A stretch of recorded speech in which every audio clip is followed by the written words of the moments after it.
People always ask how I balance my family life with 400 shows a year. I'm just doing what I love with the people I love. It's my magic life.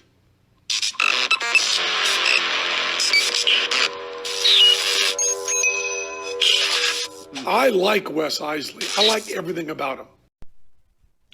All right. I first met today's guest many years ago when Natalie and I were planning on going with him to do a tour in Africa. We got our passports expedited. We were all set, and then the gig fell through. But we used those passports since then, and today's guest is to thank for some of the best vacations we ever took, some of our best family vacations we ever took in our lives. Because of him, we may have never gotten those passports done. Probably not. Today's guest has performed and headlined over 20 times at Just for Laughs Comedy Festival in Montreal. He is not only a funny and amazing magician, but he's also very creative and has several magic effects on the market that he's put out over the years, and lots of them has become known all over the world. Everybody, help me welcome Michel Huot. What's up, buddy? How are you? Hey, life is good. How about on your end? Hope everything is fine. Dude, shows are coming back. We're doing good, man. I see you everywhere. Say it again? We see you everywhere. I think everything goes well on your end. Yeah, we're doing good. Shows are coming back. Everything's doing good, man. How about you? Shows coming back for you? Yeah, shows are coming back. I think it's slower than in the States, especially since I'm working mostly in corporate events and sometimes a few festivals here and there. But yeah, I've got a lot of phone calls, so very good. It's some very interesting gigs coming up, so very excited. Awesome, but man. Keeping busy. We've been, keeping busy. It's been nice.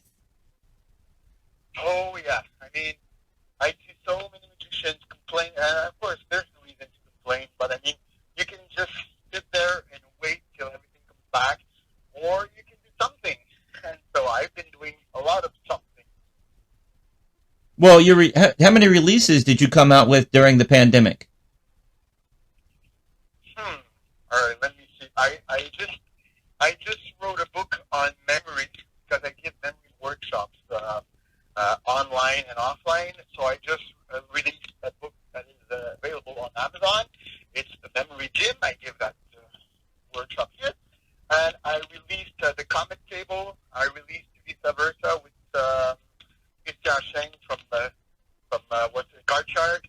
I released there's new two effects that will be released through Murphy's, which is called Nostalgia and Unmatched.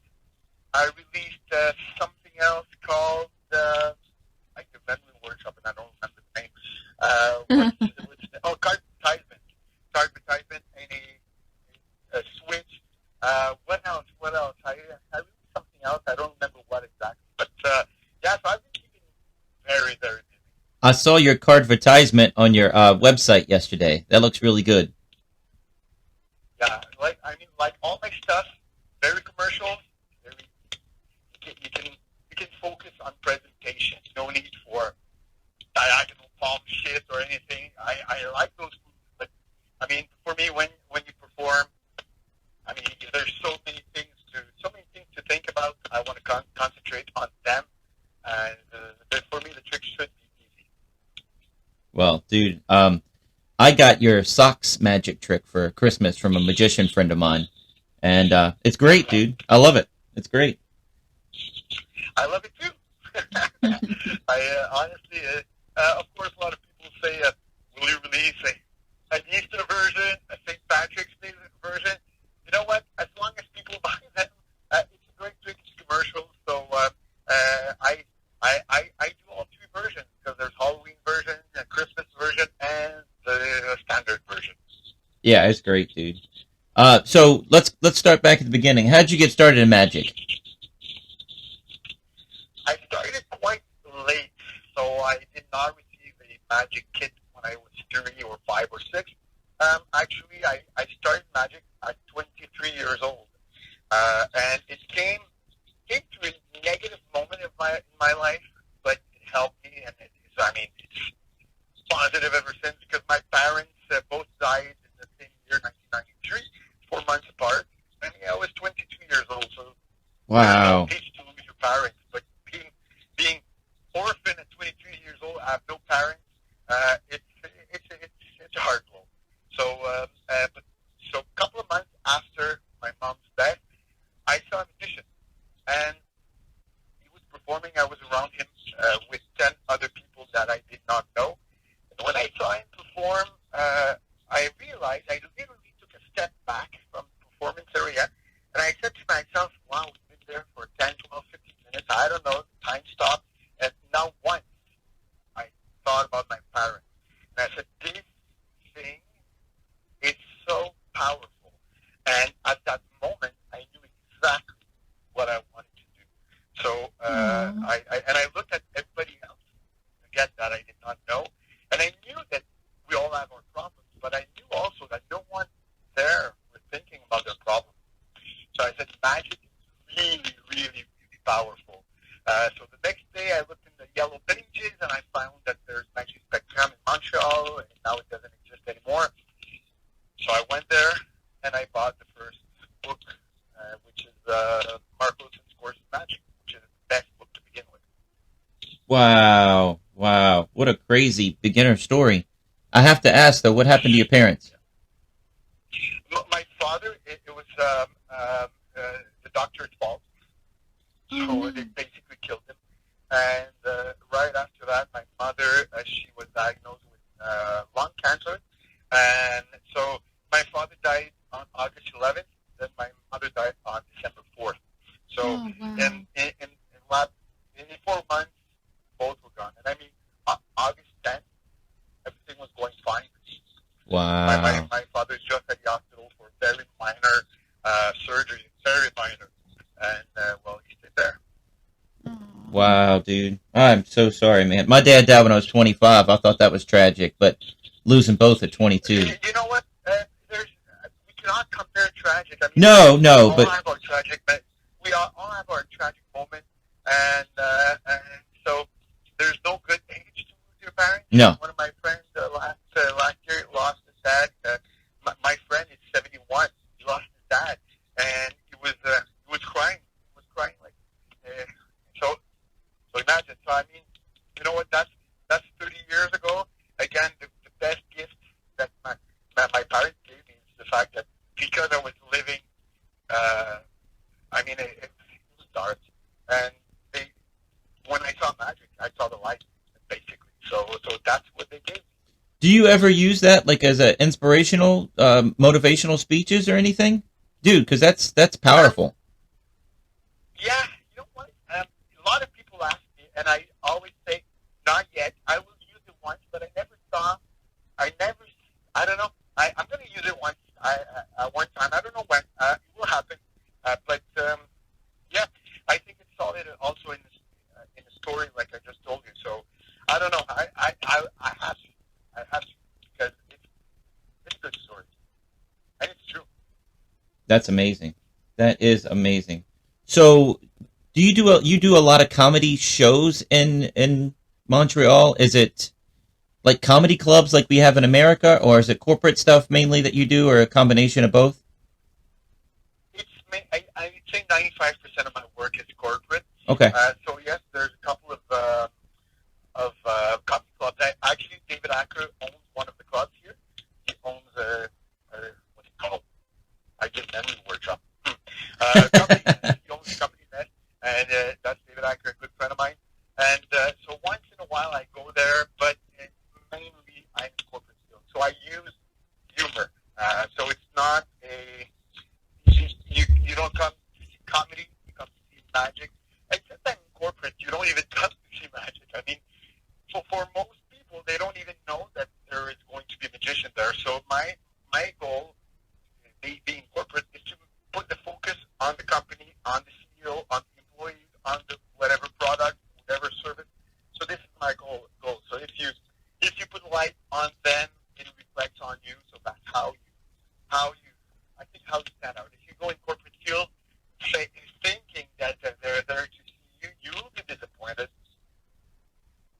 Absolutely. Absolutely. So what else are you got going on up there? What's the Montreal Comedy Festival like? Is that's just your stand-up stuff, comedy? But it's like... Well, listen, the Festival Juste pour Rire, the Just to Laugh Festival, is the biggest comedy festival in the world.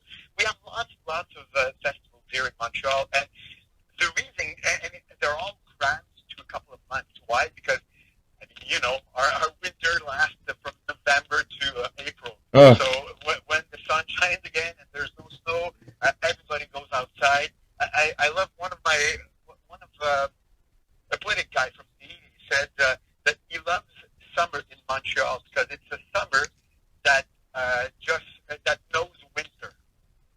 So and it's incredible because here you have everybody's beautiful in May, June, July. So we have lots of festivals. The Jazz Festival, which is I think one of the biggest in the world. Comedy Festival, Just to Laugh. We have so many huge festivals, and the Just to Laugh Festival. Honestly, there's always magicians from all over the world. There's some free shows outside. There's a lot happening. A lot of shows inside as well. So a lot of American stand-up. A lot of bizarre things too, but a good bizarre. So it's honestly, you have to see Montreal in the summer. And I know your wife is just beside you, but you have to come once to Montreal when your wife's not there. She's a woman. Well, there's nothing wrong with looking. She let me go to Vegas. She let me go to Vegas by myself. So that's a big deal. If you're going to get in trouble, I think you're more likely to get in trouble in Vegas than you would be in Montreal. I don't know. I've never been. Think again, buddy. Well, I'm a big fan of yours. Jason Palter, I don't know how far away he is from you, but about 6 hours, right? That's for us. That's not too much. We drive all over here in America, but yeah, I can see that. I wanna come visit you guys. I wanna go up there and hang out and just see you guys. But I went on your website yesterday and I was shopping for magic, and I love the ambergram cloth. I have an ambergram on my T-shirt that I wear. I do an ambergram magic trick in my show. Yeah. And all that stuff. And then I was like, yeah, but this is the For Magicians page. What is your regular page? And I searched and I finally found it. And man, I couldn't read any of it. It was like it was in a foreign language. Yeah. Well, you know, because it's not even on the same website. So for Magician Magic product, because I didn't want to have my product on the same page as my clients here in Montreal. So it's not because they will know how it's done. It's just not the same client. Right. Space. So MichelHuotMagic.com is only for magicians. You go there, you buy whatever you want. Since I work mainly in French, well, my website here is in French, but it's in English also. But so it's all about my clients here, corporate field. And again, since I'm in corporate, it's not about how incredible I am. He won that award in 1998. He did this in 1973. It's about them. What will it give by hiring me? What will it do to your company? So it's not about, and in corporate, that's how it is. It's not about you. It's about them. And if you're more about you, well, that's not what they want. They actually don't want a magic show. That's not what they want usually, because you can be replaced by a juggler. You can be replaced by a circus act, by a comedy act, by many things. So that's not what they're looking for most of the time. Sometimes they have a party and they will say, we just want a magic show to entertain. But that's almost only in December and in July. But the other 10 months are about launching my new product, about our new logo, our new, to give back to the employees. So it's not about you. It is about them. That sounds like a fantastic thing for a trade show worker as well. I mean, it's not about you, it's about the product. It's about what you're pitching for them. Do you do trade shows as well? Yeah, I do. I do trade shows. and I work completely, well, I don't know if it's completely different, but I used to work like I've been taught in books. So you do your show, you try to tailor all your tricks around their product, and so on, and you try to do a good show and bring people in. What I started to change about 10, 12 years ago, one of my clients said, Michel, we want you to bring people in, but we need the time to talk to them because we only have 2 or 3 reps in the booth. So, so now my job is to bring people in, and I'm guessing at least 60% of the time, I don't even do a magic trick. But if I need to do some, of course I will do some, maybe with their product. But it's not, my job is not to do magic. And I tell my clients, you're not hiring me to do magic. You're hiring me to have results. You're hiring me to get people in the booth. And again, not anyone in the booth. Because let's say I'm working for a pharmaceutical company and they're looking for a doctor, an eye doctor. So if my job is to scan the people first. So if you're not an eye doctor, I won't waste my time on you. I need to bring someone that's a specialist from the eye for my client. So my job is to scan to make sure that I bring people in, but that I bring the good people in. I'm going to the trade show a couple of weeks from now, and when I search on the website for who was going to that event, I discovered that only 20% to 30% of the people that are going there are potential clients for my client. So my job is to make sure that everyone that I bring to the booth is one of those 20 to 30% people. And if I just bring people in, I just bring people in.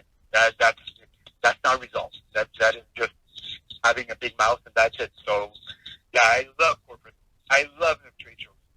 You know, you're the first person I've ever heard that said that I've heard say that. You know, everybody else is, you know, I get a big group of people around me, I do my thing, I pitch the products, and then, you know, maybe the staff will grab somebody and talk to them. But actually picking prospective clients and doing that extra work and doing that extra research on the internet to find out what percentage of the people is actually good for them anyway, and doing that legwork, man, that's going the extra mile. I love it. I never hear anybody else talking about that, whether they do it or not. I've never heard anybody else talk like that. Thanks. I honestly, it makes a huge difference for my clients because before I used to gather a big crowd, but once you finish your show, 70 or 80% of those people go away. Now the reps need to find good people and okay, everyone go see the product inside, blah blah blah. For me, it's okay. It has always been done like that. I'm not saying it's not good because the percentage will still be there if there's 20% of people that could be potential clients. In that small group of 40 or 50 people, you will have that 20% also. But still, they need to come in. And if they're the shy type, they won't. So me, I work 1, 2, 3 people at a time. And I mean, it's useless if I bring 60 people at once in front of me and there's only 2 reps in the booth. So it's completely useless. So my clients, usually they like to take the time, not 15 minutes, but they like to take the time with their potential clients. And if I see that there's 2 reps inside and they're busy, if I see that there's a potential client in front of me, now, well, I'll ask questions, but then maybe I will do a bit of magic. And then once I see that the rep behind one of them is free, now I will make them connect, and I will tell them, Chris, here's Wes, here's Chris. Wes is working in the eye industry in Montreal, blah, blah, blah, blah, blah, blah. So I will give him information. That's my job. Dude, that's awesome. I love it.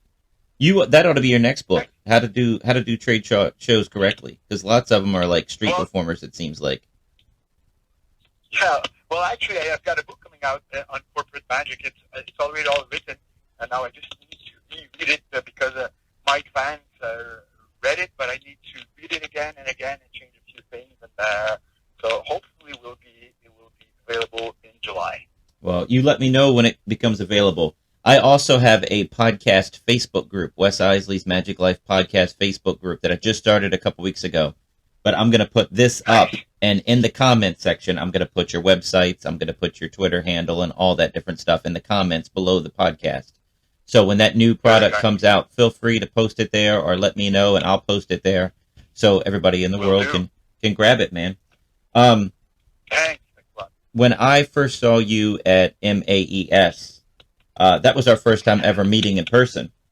You had, it was the Montreal 3. Who were the other guys that were with you? The Montreal Trio. Montreal Trio is with Marc Trudel, a guy here who's been doing magic for a long time, and Yannick Lacroix, who has been doing magic, I think, for like 35 years or something. It was phenomenal, man. You guys were so funny. The bits that you were doing for the inside magic jokes was hilarious. It was so awesome. So there was a couple. I think you're talking about Upside Down, the one where we're lying on the floor. Yes. And there's a camera right on top of us, and it's projected on the screen. So it looks like we're standing up, and we're paying a tribute and homage to magic in a very funny way. Nothing that will fool magicians, but, I mean, it's funny, and we have so much fun doing it. It's incredible. And there's also the other one, which is called the Human Deck of Cards, where we basically mime every card move there is, and we add a bit of a magic trick at the end. So it's so fun to create those things. And I've been invited at 4F since 1999, and the reason I like to come up with those things is that when you are in front of the 4F people, it's so intimidating. So I said, if I'm going there to do a pass or whatever, they'll just burn my hand and say, I pass, they double on the whatever. And they'll name everything. And so I said, okay, so forget about all the techniques. Let's do something very funny. And at first, we started doing the Human Deck of Cards, and we said to ourselves, you know what, we don't think they will really go for it, but let's have some fun. And it got a huge reaction. And Obi O'Brien, late David Obi O'Brien, he said, okay, you got to do it again next year, but on the Saturday night gala, which is the best gala, well, the biggest gala at the Forest. And then a couple of years later, we did the Upside Down act. And according to Obi, he got one of the biggest standing ovations ever at 4F. And it's definitely not because of the techniques we are using, because we are using that. But we're lying on the floor in front of legends of magic. So I love doing those things. It's almost like the Penn and Teller trick where they're upside down, because the studio audience sees both what the monitor is showing and it's seeing the craziness of them being upside down. The audience there that night is seeing you guys on the floor, floating or whatever you guys are doing, and then you watch the monitor of what the effect is supposed to be, so you're getting two shows in one. It's genius. It's great. I love it. I love it. We have so much fun doing it. Is there video of that anywhere? Yes, I could probably send the link, probably. I'll just need to talk to the other two guys, because it's not something we want to go viral with. Oh, okay. I was going to put it on that Facebook group, because it's so daggone funny. Yeah, but let me talk to the guys, and let's see what comes up. Yeah, if you guys say go for it and send me that link, man, I'd love to post it. It's really funny. Yeah. Let's see. What else? You mentioned in your lecture Patrick Cuffs. I saw both of his penguin lectures and became a fan of his. How far is he from you? Patrick Cuffs is he's in the city. I'm just in the suburbs of Montreal, north Montreal. I'm about 15 minutes from Montreal, and he's in Montreal, so that we're not very far. Oh, okay. It's not. We don't see each other that much, but Patrick Cuffs is a very creative guy from Montreal, and he's been around for a long time. And the amount of ideas that guy has, actually, Sauce was inspired by him at one point, because about 20-something years ago, I saw Patrick Cuffs do a sock routine on stage with sort of a laundry bag and a revelation on the feet, of course. So I asked him, a couple of my friends, Stéphane Bourgoin mainly, who created that trick first, and he directed me to Kreskin, Paul Daniels, and who's the other one? effect 20 years ago on stage and loved it. And 4 or 5 years ago, I said that I need to take that reaction from the stage and bring it to close-up. And usually we do the opposite. So now I took something from the stage to put it in close-up. And when I was flabbergasted at the reaction, because I was expecting to have good reactions, but I think the reaction is better close-up than on stage. Even though for us magicians, it's a card trick, for lay audience, it's not a card trick. It's not a card trick. It's a fun trick. That's what it is. Yeah, it goes beyond a card trick into a whole nother realm. They don't talk, when they talk about the trick later on, they don't even mention the cards probably. They just mention the socks. Exactly. And you know what? I do that in a cocktail environment in corporate, and I always stand on a chair or whatever is handy. I stand on it at conclusion of the routine where I'm wearing the socks. And can you imagine for the client, because the client that hires you can never, has no time to see magic, but she can see you every 15 minutes. You're standing on a chair, people are going crazy. And when you're standing on a chair, the cue for applause is huge, and they're going to clap louder because you are on top of a chair. So every 15 minutes or 20 minutes, my client sees me. I'm standing on a chair. People are going crazy, and sometimes people say, "Yeah, but since you're standing on a chair, you're basically showing everyone else what the finale is." No, you're not, because everybody's shielding you. You're basically in the middle of that round that was created, that circle that was created. So everybody's shielding the finale, and you're like open arms gesture, so people have no clue that you're showing your socks. So I love the construction of the routine. That's awesome, dude. How is Montreal 90% French speaking, or is it 70? How does that work? No, I'd say in Montreal, I'd say it's a good solid 60%. 60? And I'm just guesstimating. Sorry? Did you say 60? 60, yeah, 60. Okay. French. For the English, as soon as you go outside Montreal, it's mainly French. I mean, like 80% French. Not in the big cities, but as soon as you're in the suburbs, deep down in the suburbs, you're probably going to 90% then.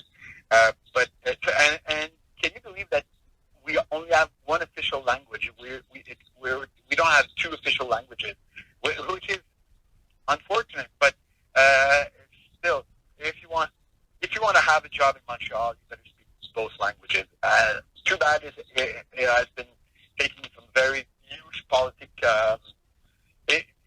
it's political now for the past 40, 50 years, and it shouldn't be, because it's your knowledge, and politics is not about your knowledge. So, yeah. Wow.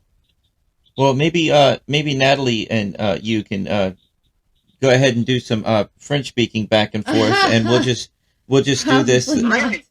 Yeah. So Natalie is really good at speaking French. No. And I took it in high school. And here's the thing. We'll do 99% of this podcast in English, and we'll do like 1% in French. Here's my So 1%. go ahead, Michel. Bonjour. Absolument. Bonjour, Nathalie, ça va bien? Oh, okay, I know what that means. Was I talking over it? Do it one more time, Michel. No. I know what he said. Bonjour, Nathalie, ça va? I can't remember how to respond. I know, très bien? Is that good? I don't know, I can't remember. It's awful. Absolument, très bien. La vie va bien avec les jumeaux? Yeah, no, you've gone beyond me now. I can't remember a lot of it. So she told me. How's life with the twins? Oh, okay, yeah, no, didn't get that at all. I got the first part. How are you? But yeah, exactly. Yeah. Sorry. So when you put me on the spot. Thanks a lot, Wes. That's my job.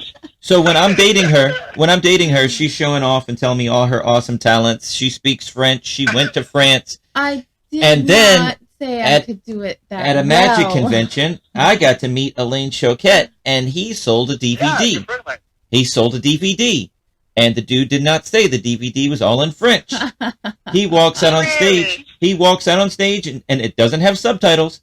And he walks out on stage and says, and this is going to sound, I don't want to say racist, but I don't know French. So he goes, blah, blah, blah, blah, blah, blah, blah. And the audience goes, the audience goes crazy for 60 seconds. And I'm like, what kind of introduction to a show is that? What the heck does he say to get the audience in a roar like that? I rewind the DVD, grab my wife. She's making dinner. I said, turn the burners off. Come downstairs. Come in my magic room. I put the DVD up. I put it on. I don't know. He's talking too fast. I rewound it and did it again. Rewound it, did it again. Okay. No. You have to think. All I had was high school French. That's it.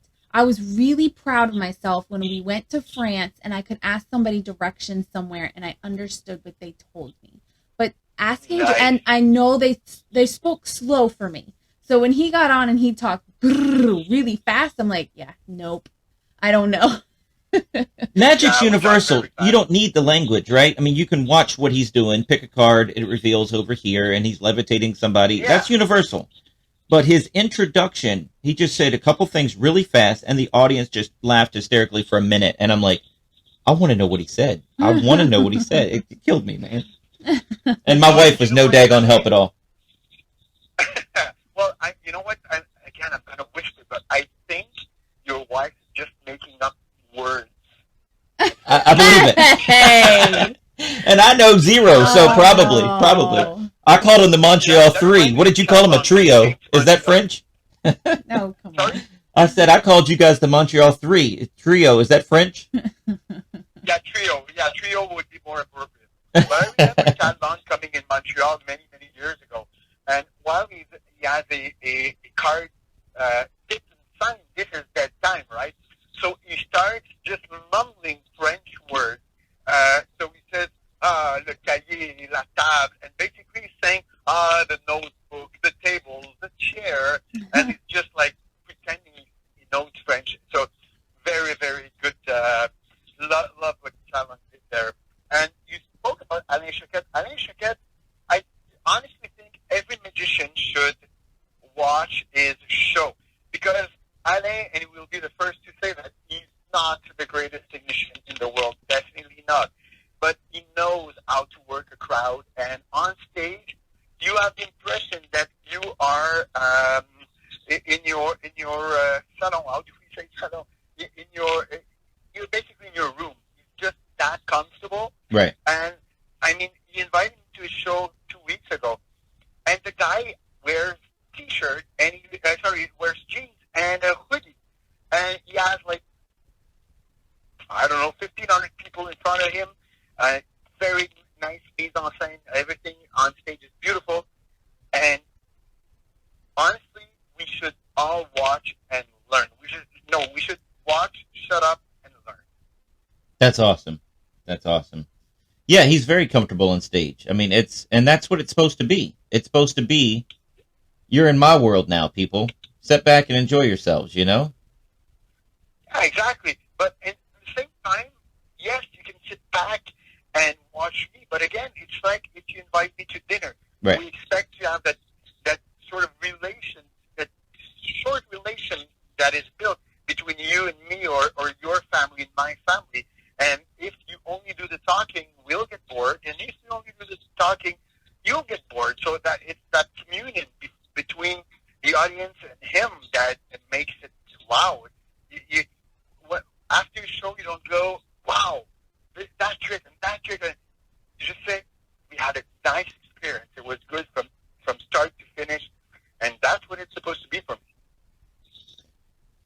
Well, I just had a brainstorm here. I just had a great idea kick in. I think I'm going to try to watch that Alain Choquette DVD again, but I'm going to sit next to my my iPhone with Google Translator on. I'm gonna see if my phone can translate it. I don't know. It was so daggone quick. You do a better job than I did. Show, but it's going to be fun. Oh yeah, it's great. Let's see, what else do we have going on? So tell me about the Africa thing. You were doing that for a while. What was that experience like? Oh, that was awesome. Honestly, some of the best magic memories I have. I started to do with a couple of friends here, Festival de Magie en Algérie, so the Algerian Magic Festival, and we started that in 2009 because one of my friends, Wes Iseli, an Algerian-born magician, he founded Magicians Without Frontiers. Magician Without Borders, but not the one that is in the States. It's in French, Magiciens Sans Frontières. So here in Montreal. So they started to tour early 2000, but I couldn't go because I've got three kids. My two, 27 years old, 25 years old, and 8 years old. So in early 2000, my 27, 25 were quite young, so I couldn't really go with them. But in 2009, they grew, and we started to. It was the first year that we did Algeria, and it was awesome. And then they asked us to come back and really do a whole tour of the country and organize a real festival. So I was in charge of hiring people from around the world, and we hired some amazing people. Some of my best friends today, I met them on that tour. I hired them without knowing them. Then we went, and honestly, we usually go between 11 and 25 days, and we have a blast. And at the time, the word spread about the fact that it's not a festival that you will make a lot of money with at all. You will make a bit of money, but very, very, very little. If you stay here, you'll book one show, it's going to be probably more than what you get for 50 days. But you will remember that trip for your lifetime because of the crowd, because of actually, you know what? I think for magicians, what they talk the least about is the shows, because we have so much fun in between shows during meals. It's like, honestly, it's something that you have to experience once. It's unbelievable. And now we stopped doing it, I think, 3 or 4 years ago, but now in 2023 we're getting back at it. So I'm looking forward. David Sousa, as you probably say, from Portugal, Canamanga, the Dressing Flash. These are my best friends. Dressing Flash are my best friends. They're from France.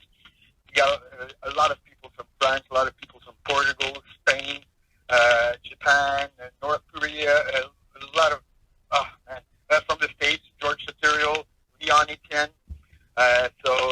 We had a blast. And if you ask Leon Etienne or George Soteriol about the magic in Australia, they'll just flip out. It's such a wonderful time.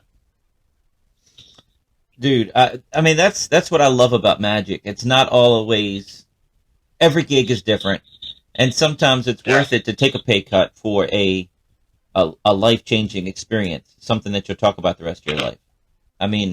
Yeah. You know what, Uka, a guy that doesn't do magic, does a lot of juggling, amazing, Uka, and he last year we went, he was there, and it was a difficult year. There were a lot of mishaps, a lot of things happened, and everybody left, including me, frustrated, not one against each other, but something happened that year, and I said to myself, I'm not doing it anymore, it's not worth it. And then Uka's wife said, 2 or 3 years after that, she said, well, you've been on tour in big boats and big everywhere in the world. What is the one you like the most? And he says, it's the one that paid the less money. It's in Algeria. And then he wrote to me, I want to go back. Even though it was difficult, I want to go back. It was so incredible. It's something different. I'm telling you, if anyone hears this and they have a band that can play for a couple of thousand people, send it to me, and we'll see if we can have us, because you'll remember it for the rest of your life. I'm telling you that. That's awesome, dude. That's awesome. So it's definitely on. You don't. When is it this year? 2023, next year. Yeah, next year, 2023 will be in March.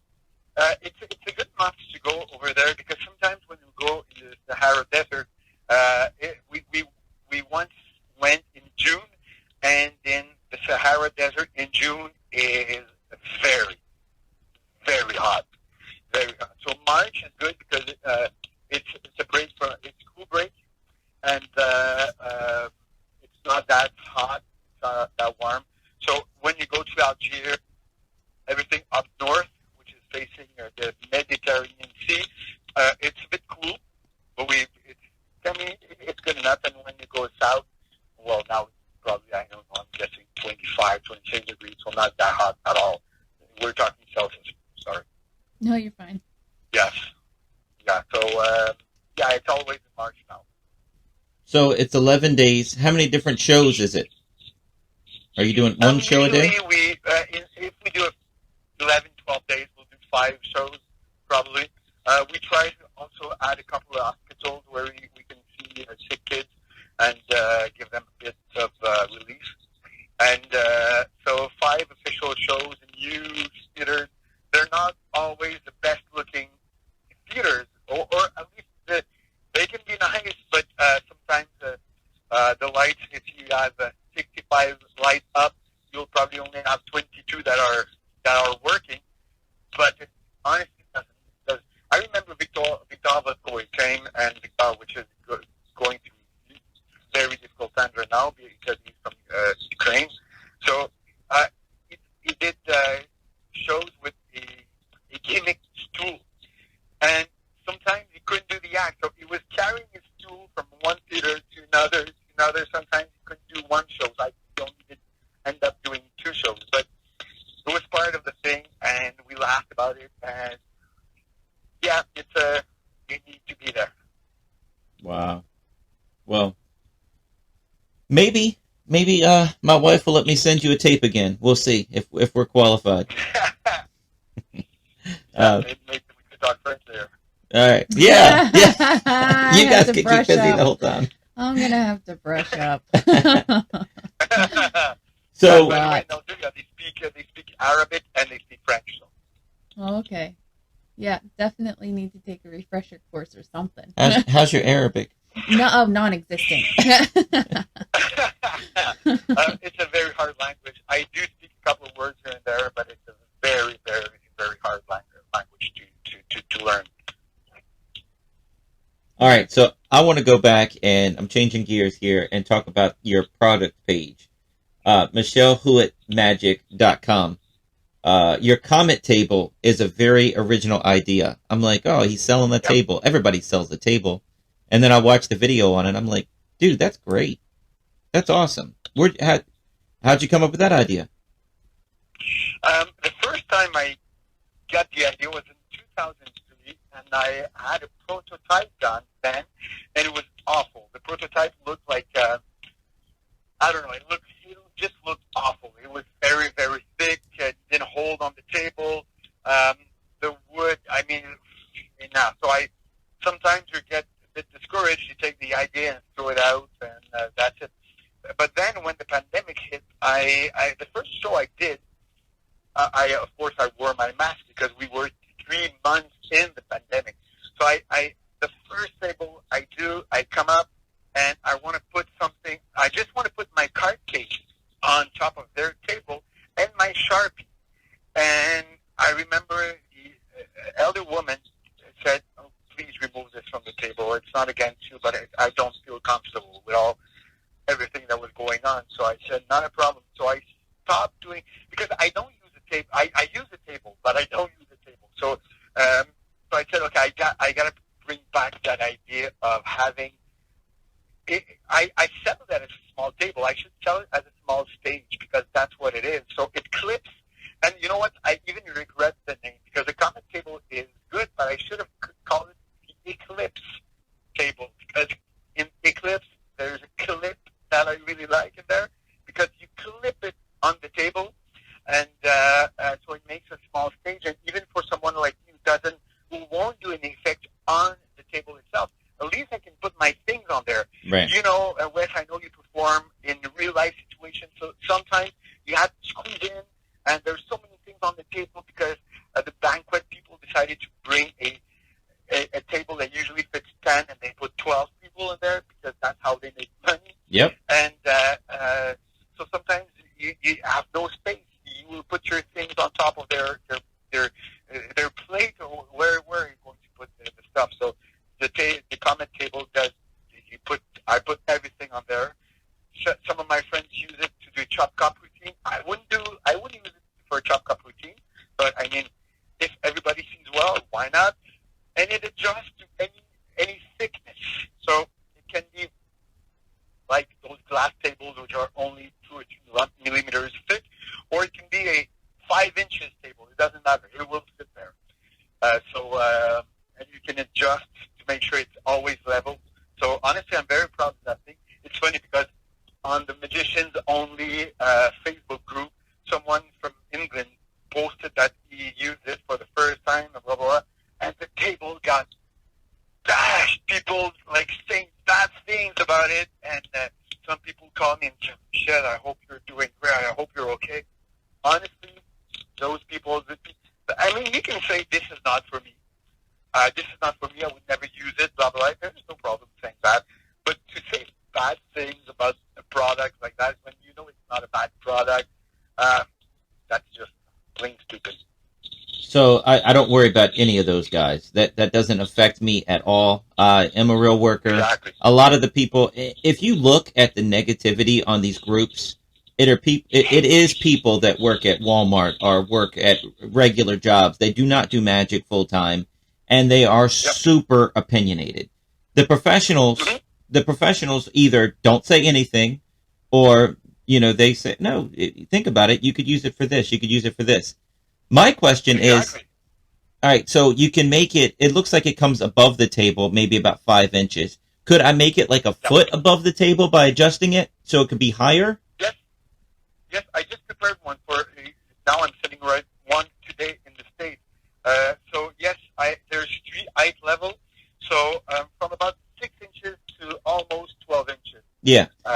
So I always get it lower because since I'm not using it for effect, I only put my stuff on there. But people that are using it will tilt it just a bit towards the table, not too much because you don't want anything falling down. But you can tilt it just a bit, and so they will use it that way, and they will put it like 10 inches or 11 inches. So and it comes in a backpack. Honestly, it's very easy. It takes the exact same amount as a normal table to adjust and to put away also. So 30 seconds and it's done every show, and it looks big on the video, but everything comes apart. There's actually 2 parts, and I'm honestly very proud of that one.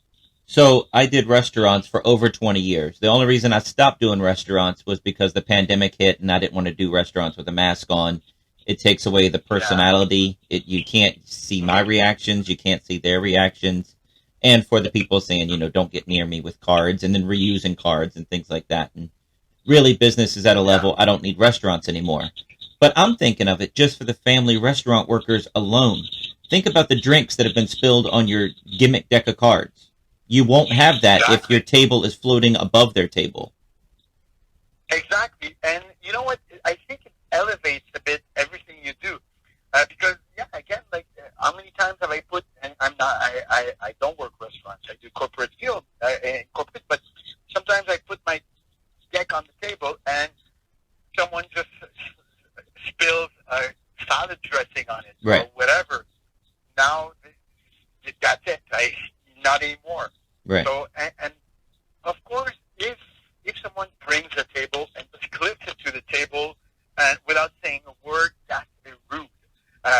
So, of course, people need to sort of give their approval that you can clip it on. I don't ask for it, but when they see that I'm the magician, I ask, can I do with you 30 seconds, or not 30 seconds, sorry, 4 minutes or whatever, and they say yes. Then I clip the table while I'm looking at them. So now it's not as rude. You're just putting a table. They get the idea. And you know what? For them, sometimes it's the first magic trick you do. They go, "Wow, that's innovative. That's nice. That's whatever." And it is. Because there's actually a restaurant who said, "Can I buy from you? I would put my pizza or whatever on it." Wow. Oh, that's neat. That's good. Yeah. So, how big around is it? We're looking at a stool in my magic room, and that's about 12 inches. How big a round circle is the table? Let me. I'm going to tell you exactly because I'll take one of the mats that were done by Pat Bridgicki.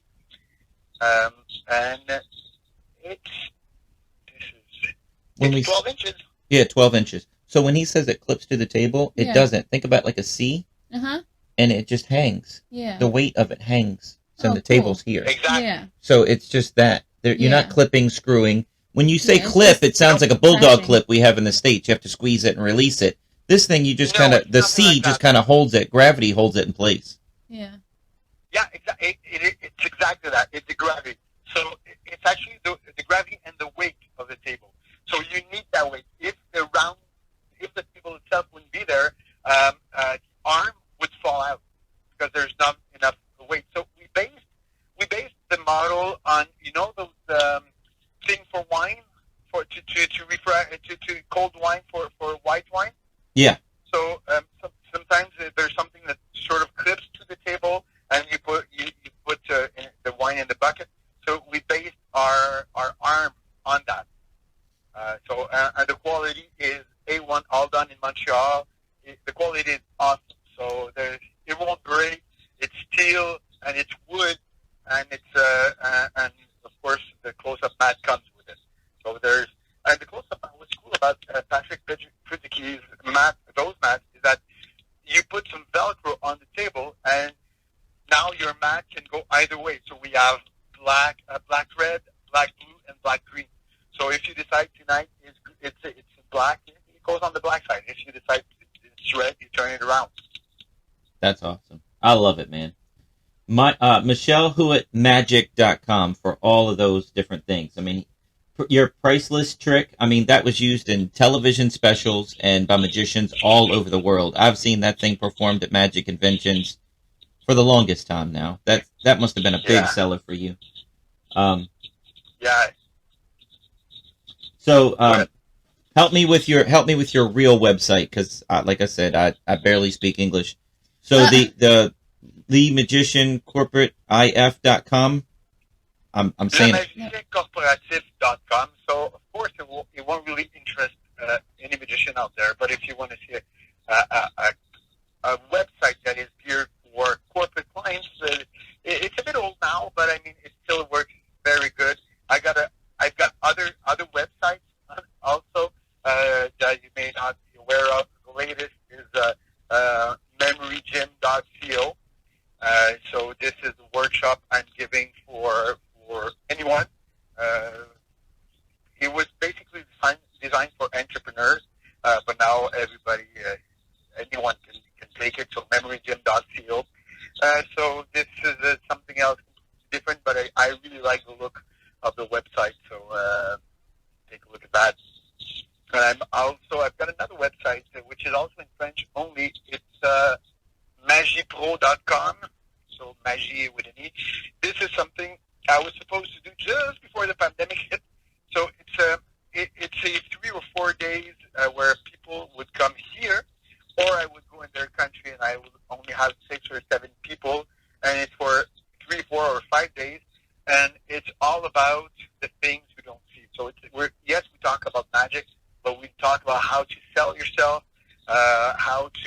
what type of cards you need, how to sell to someone who's a high temper, very go action guy, as opposed to sell to someone that is more like introvert. So so many things we talk about. How to be in contact with people. How to, when you start a group when you do walk around cocktail, how it's not easy for people to go in a group and introduce themselves and so on. So we always learn. We always want to know the next big trick. We always buy some new magic, some new this and new that. But people don't take the time to have a real social life, to be in contact with people. They don't network they don't network to have more customers and so on. So we talk about that. How to be visible, how to be credible, because to have a company, to have profit in the company, you only need 2 things. You need to be visible and credible. If you don't have profit, because one of those 2 is missing. So we talk about that. Are you supposed to do magic when you do a networking event or not? If so, what type of magic you do? So Dude, that's awesome. We have listeners in 45 different countries. We have both magicians and non-magician or listeners. So that's why I wanted to promote those other websites, because you got something for everybody there, man. That's awesome. Yeah, honestly, again, like all stuff I was doing before the pandemic, but when I was touring in France for lectures in France when the pandemic hit, and when we came back here, I say when we, because I was with my wife and my younger one, and we got COVID over there, and when we came back here, I said, okay, now shows, I read, the first couple of days I read about pandemic, so I knew it was at least 2 years, and the reality is that before it goes to normal, it's 5 years. So I said, all right, shows are not going to come back soon, so I might as well do something. So that's why I took my memory workshop that I was giving in hotels and so on. So I mean, 3 weeks after the pandemic, I was doing the memory gym for a company in France, 118 people. So That's great. That's awesome. To adjust. Yeah, Darwin said it best, right? It's not the most powerful human. The one that has more strength is the one that can adapt better. So I started to adapt right away. 3 days after coming back from France, I started the book on corporate magic. So, I mean, you can sit down and watch TV and watch the same old news again and again about people dying from COVID and just be discouraged and saying, I'm waiting till it picks up again.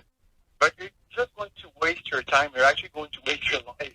So you might as well do something now because, I mean, farmers, whatever happens in the world, they need to put the seed in the soil. They need to put water in there. They need to put vitamins in there. And if they wait, nothing will grow. So you can't wait. It's now. You're awesome, dude. That is awesome. That's perfect. We are running out of time, man. Instagram. Do you have an Instagram account? Yes, Michel Huot Magie. I'm not that visible on. I should be, but Michel Huot Magie. I need you to find. All right, and Twitter, TikTok, any of that stuff? No, you don't play on that stuff. Well, dude, thank you so much. I'm going to put all these links up underneath on that Magic Facebook group that I have, the Wes Iseli's Magic Life Podcast Facebook group. Thank you for doing this with me. I appreciate it. You were awesome. Yeah. Thanks to you too, guys. It was a lot of fun. Thanks for coming on. All right, we're gonna do a couple plugs real quick, and we'll wrap everything up. Stay on the line with us. Yep. Our shows are coming back, so check out wesiseli.com for all of our public show dates. We have 3 theater gigs on there right now. Buy your tickets now. A couple of them have VIP passes that go with them, so you can hang out with us backstage, pre or post show. Check that out. We have some cool things coming up. Also, our television show's been picked up by Golden Media Syndication. Season 2 starts next week. And if you don't have it on your local cable system, go to Roku and look for the Nudu channel, and you can find Wes Iseli's Magic Life TV show right there. And check out wesiseli.com for all of our merch. That's hats, t-shirts, playing cards, stickers, magic you can do, and more. See you next week. Check us out online at wesiseli.com and patreon.com/Wes_Iseli for behind-the-scenes videos, blooper videos, never-before-seen footage, discounts on merchandise, magic trick tutorials, and more. That's Wes Iseli, spelled Wesiseli.